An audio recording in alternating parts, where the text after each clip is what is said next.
तो दोस्तों आज मैं एक्सप्लेन करने वाला हूँ भूल भुलैया 2 मूवी को, जो कि एक हॉरर कॉमेडी मूवी है। तो मूवी की शुरुआत में हम ठाकुर साहब समेत पूरी फैमिली को देखते हैं, जहाँ पर एक ताकतवर इविल स्पिरिट एक औरत को घसीटते हुए कहीं पर ले जा रही थी। लेकिन बाबा उस स्पिरिट को एक कमरे में कैद कर उस दरवाजे के ऊपर भैरव कवच लगा देते हैं, जिससे कि वो इविल स्पिरिट वहीं पर कैद हो जाती है। खैर अब कहानी 18 साल आगे बढ़ जाती है, जहाँ पर रूहान रीत नाम की एक लड़की से मिलता है, जो कि अपनी शादी से दूर घर से आई हुई थी घूमने के लिए। वो इस शादी को करना नहीं चाहती थी, लेकिन उसके घर वाले उसको बुलाते हैं, क्योंकि इससे उसके फादर यानी कि ठाकुर साहब की बदनामी हो जाती। और ठाकुर साहब वही है यानी कि शुरुआत वाले, और रीत उनकी ही बेटी है। खैर अब इन दोनों में दोस्ती हो जाती है और तभी रीत और रूहान मस्ती करने लगते हैं, और जिस बस में वो चढ़ने वाले थे वो बस नीचे खाई में गिर जाती है, जिससे लकीली रीत और रूहान बच जाते हैं। लेकिन बाकी सभी पैसेंजर जो उसके अंदर थे वो मारे गए थे।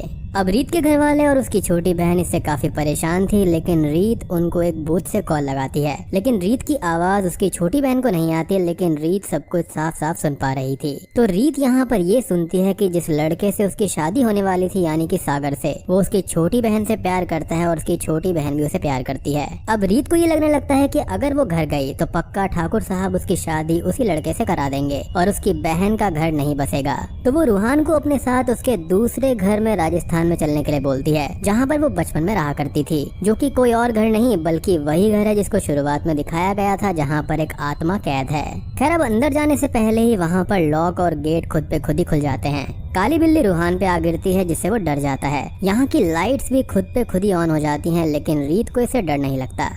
लेकिन बाहर से तभी छोटे पंडित इनको देख लेते हैं और डरते हुए ठाकुर साहब के पास में वो चला जाता है, जहाँ पर रीत की मौत की शोक सभा चल रही थी। सबको पता चलता है कि उस घर का दरवाजा खुद पे खुद खुल गया है, जहाँ पर कोई और नहीं बल्कि एक खतरनाक इविल स्पिरिट मोंजेलिका कैद है। सभी लोग घबरा जाते हैं और बस उस कोठी या फिर महल की तरफ ढेर सारे लोग निकल पड़ते हैं, यानी कि एक आत्मा से निपटने के लिए 100-200 लोग जा रहे थे। खैर रीत इससे डर जाती है और वहीं छुप जाती है। तब जाकर रूहान सबके सामने नाटक करता है कि वो भूतों से बात कर सकता है, और रीत की आत्मा की अंतिम इच्छा थी यहाँ पर आने की, और ये भी कि वो सभी लोग इसी घर में उसके साथ में आकर रहेंगे। यकीन दिलाने के लिए वो सबको कुछ न कुछ बातें बोलता है, जैसे कि ठाकुर साहब को, रीत की भाभी अंजलिका को, रीत के चाचा को, छोटे बच्चे पोटलू को, जिससे मोस्टली सभी उस पर यकीन कर लेते हैं। और रीत की इच्छा के चलते सभी लोग इस घर को साफ करवा कर यहाँ पर रहने के लिए आ जाते हैं, क्योंकि मोंजलिका का जो दरवाजा था ना वो वहाँ पर तंत्र मंत्रों से बंद था, तो उनको वहाँ पर उतना ज्यादा डर नहीं लग रहा था। अब रीत के कहने पर रूहान रीत की आत्मा का बहाना लेकर उसकी आखिरी इच्छा ये बताता है कि वो ये चाहती है कि उसकी छोटी बहन और सागर की शादी उसी डेट को हो जिस डेट पर रीत की शादी तय हुई थी।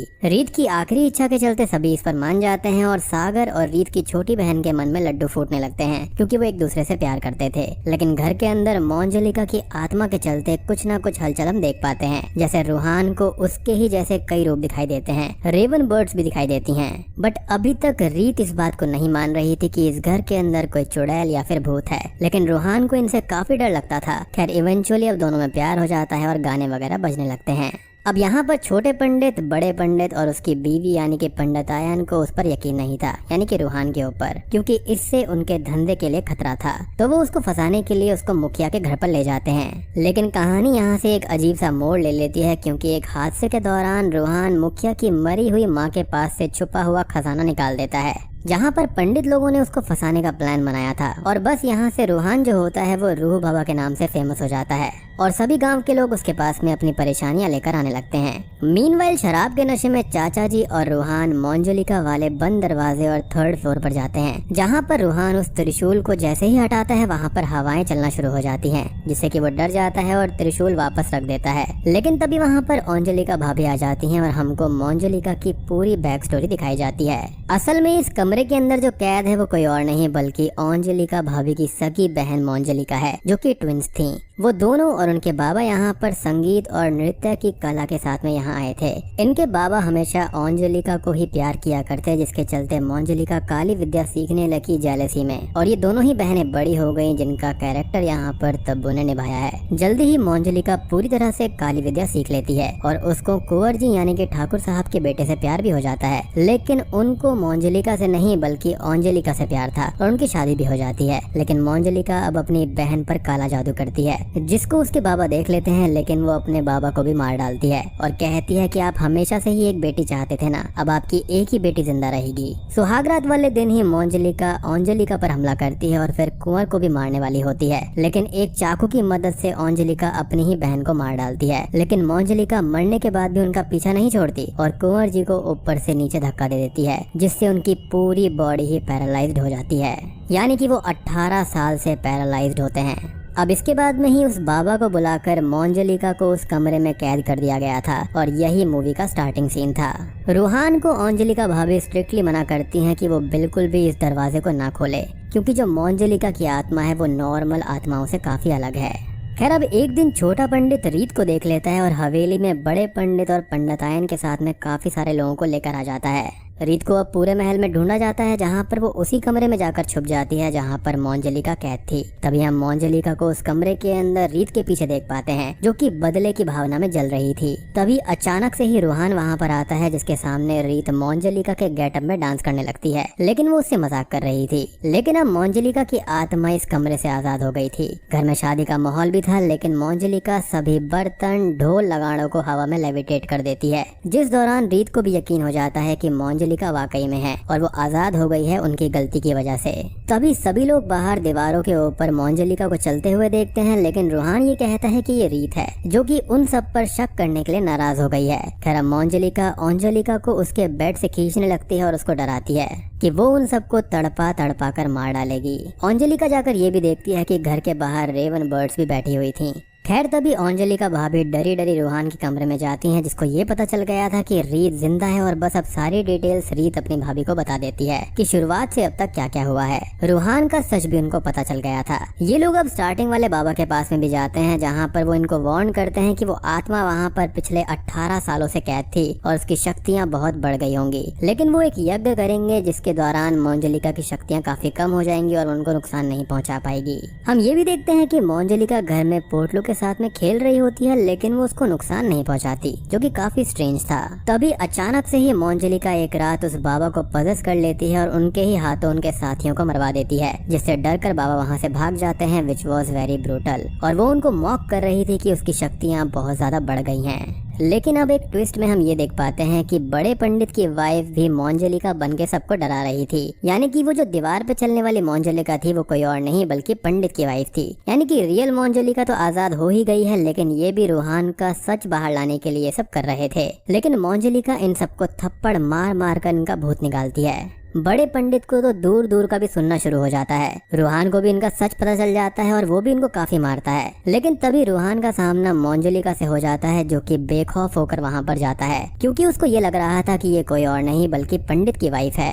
अब बस रूहान उसको चुनौती देता है कि विच के पैर तो उल्टे होते हैं ना, और वो तभी अपने पैरों को उल्टा कर देती है और उसको एक ऊंचाई वाली जगह से ले जाकर धक्का देने लगती है। लेकिन तभी सीन यहाँ पर कट हो जाता है। अब हम महल का सीन देखते हैं, जहाँ पर रूहान मोंजलिका के पोजेशन में वहाँ आता है और मेल वर्जन ऑफ आमी जे तोमार गाने लगता है, जो कि सेक्सी एस एफ था, यानी कि मेस्मराइजिंग था बिल्कुल। खैर, मोंजलिका अब अंजलिका को ये कहती है कि वो उसको आज मार डालेगी। अंजलिका लेकिन ये कहती है कि वो उन्हीं बाबा को बुलाकर उसको कैद करवा देगी। लेकिन तभी उस बाबा की लाश ऊपर से नीचे आकर गिरती है, जिससे कि सभी डर जाते हैं। सबको रीत के जिंदा होने का भी सच पता चल जाता है। खैर, अब पोजेशन में रूहान अंजलिका को मारने आगे बढ़ता है, लेकिन तभी रीत की भाभी अंजलिका रीत को चाकू के दम पर उसको पकड़ लेती है। और दोस्तों, अब यहाँ पर खुलते हैं इस मूवी के असली पत्ते।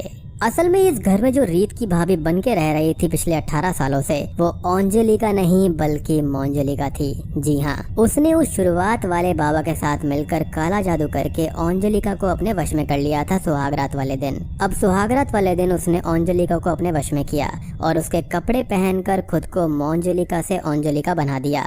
अब असली अंजलिका उसके वश में काला जादू करने वाले कपड़े पहनकर मोंजलिका के ऊपर वार कर देती है, जिससे असली मोंजलिका अपनी ही बहन अंजलिका को मार देती है। यानी कि मोंजलिका ने अपनी जो पोजीशन थी वो अपनी बहन से स्विच कर ली थी। तो यहाँ पर जिसकी आत्मा इस महल के अंदर पिछले 18 सालों से कैद थी वो कोई और नहीं बल्कि इस घर की असली बहू यानी कि रियल अंजलिका थी। और मोंजलिका जो थी वो पिछले 18 सालों से सबसे झूठ बोल रही थी। इनफैक्ट इस घर के जितने भी मेंबर्स को ये बात पता चली थी कि ये अंजलिका नहीं बल्कि मोंजलिका है, उसने सबको मार दिया। और यहाँ तक कि कुंवर वाली कहानी भी झूठ बताई गई थी। उनको भी पता चल गया था कि ये मोंजलिका है, क्योंकि उसको उसकी काला जादू करने वाली गुड़िया मिल गई गई थी, तो उसने कुंवर जी को भी ऊपर से नीचे धक्का दे दिया था और मोंजिलिका ने आकर कुंवर जी को धक्का दिया है, ये कहानी उसने झूठ बताई थी। अब अंजलिका की आत्मा ने आजाद होने के बाद मोंजिलिका को जाकर डराना चाहा और उसको मारना भी चाहा, लेकिन वो उससे बिल्कुल भी नहीं डरी, क्योंकि वो तो खुद ही काला जादू किया करती थी। वो मेंटली भी काफी सिक थी। उसका सिंपल कहना था कि उसकी बात पर कोई यकीन नहीं करेगा और वो उसको मार तो देगी, लेकिन उसका 18 साल का झूठ कैसे सबके सामने आएगा।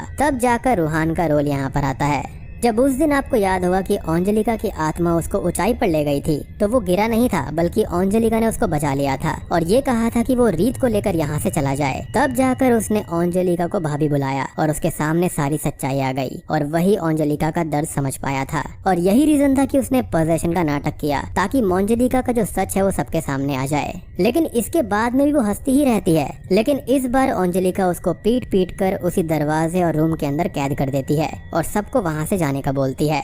रूहान का रूह बाबा वाला टाइटल भी बच जाता है और अंजलिका अब इस हवेली के अंदर अपनी बहन को टॉर्चर करती रहेगी। अब बाकी सब इस महल को छोड़कर वहां से चले जाते हैं और बूम, इसी के साथ में ये मूवी यहाँ पर खत्म हो जाती है।